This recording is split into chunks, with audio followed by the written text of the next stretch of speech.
नमस्कार। पतंजलि योग सूत्र के अष्टांग योग की हम बात कर रहे थे। प्रत्याहार तक हम जो है बात कर चुके थे। उसका जो बहिरंग योग है, अष्टांग योग के दो भाग हैं, एक तो बहिरंग और दूसरा है अंतरांग।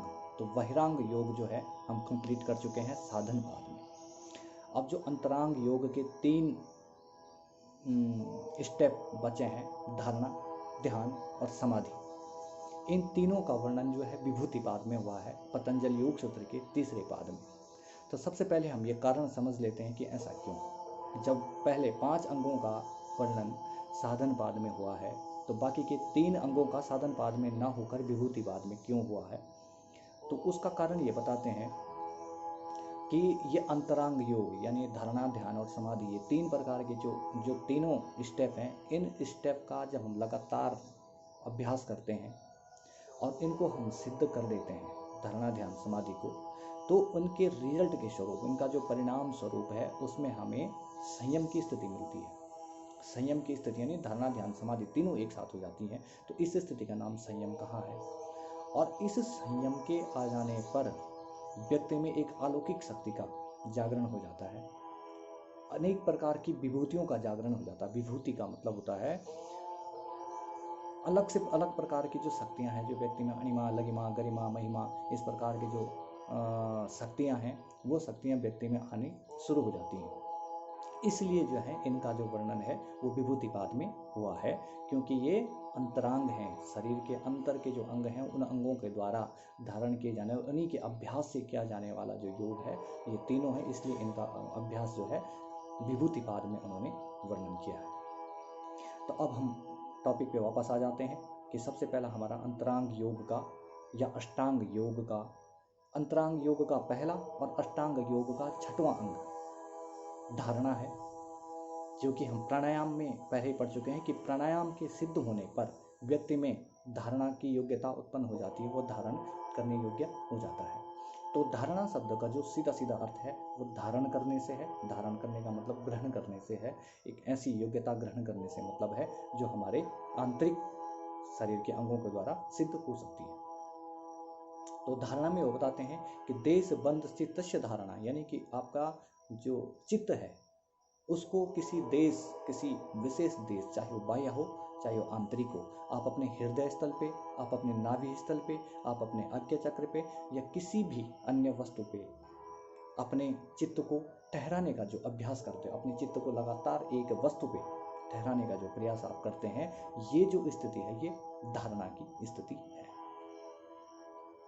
यानी कि लंबे समय तक किसी वस्तु पर आप अपना जो चित्त लगाने का जो अभ्यास करते हैं, ये अभ्यास क्या है? धारणा है।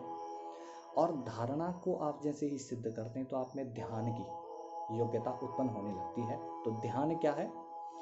तत्र प्रत्येकतानातम ध्यानम, यानी कि प्रत्येक आप क्या करते हैं कि अपने ध्यान को लंबे समय तक, धारणा का ही जो आप ये समझ सकते हैं कि धारणा का ही डेवलप स्वरूप, उस धारणा का जो विकसित स्वरूप है, उसी का नाम क्या है? ध्यान है।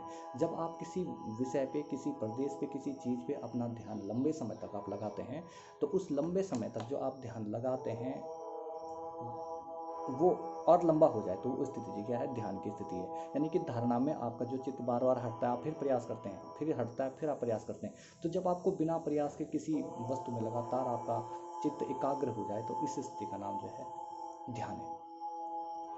और ध्यान के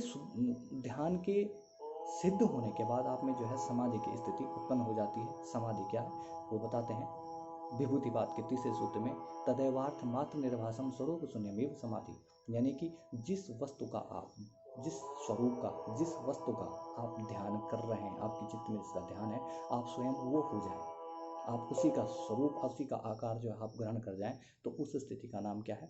समाधि। अब इन तीनों को हम एक साथ समझते हैं। हमारा 3 चीज़ों से हम इस चीज़ को समझ सकते हैं, scene, share and object. Scene, share and object. Object क्या है? वो वस्तु जिस पे हम ध्यान लगा रहे हैं, वो ऑब्जेक्ट है। सीन क्या है? हमारा प्रोसेस जो हम देख रहे हैं वो क्या है? सीन है। और शेयर क्या है? ये प्रक्रिया, हम देखने वाले। सीन, शेयर का मतलब एक प्रोसेस, और ऑब्जेक्ट जिस पे हम देख रहे हैं। उस पर जब हम सीन शेयर ऑब्जेक्ट की पूरी तरीके से डिफरेंट होते हैं, जब हम लगातार चित्त को एकाग्र करके उसको देखने का प्रयास कर रहे हैं, वो धारणा है।